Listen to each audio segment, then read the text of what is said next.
I think you're jealous. Sure, I'm jealous of a bunch of dimwits. Them? Yeah, because the master never played with you. 'Cause you're stuck in the wall.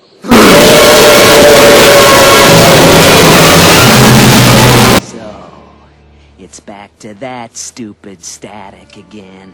You think I don't know what's going on in here? I know what goes on in this cottage. It's a conspiracy. And every one of you low-watts is in on it. Just 'cause you can move around, you think you're better than I am. I'm not an invalid. I was designed to stick in a wall. I like being stuck in this stupid wall. I couldn't help it if the kid was too short to reach my dials. We didn't mean it, really. It's my fortune!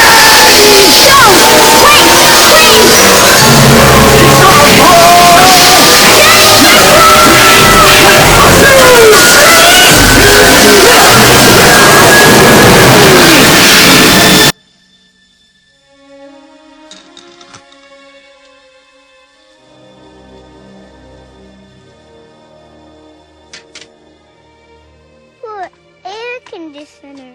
I didn't know he'd take it so hard. Well, he was a jerk anyway.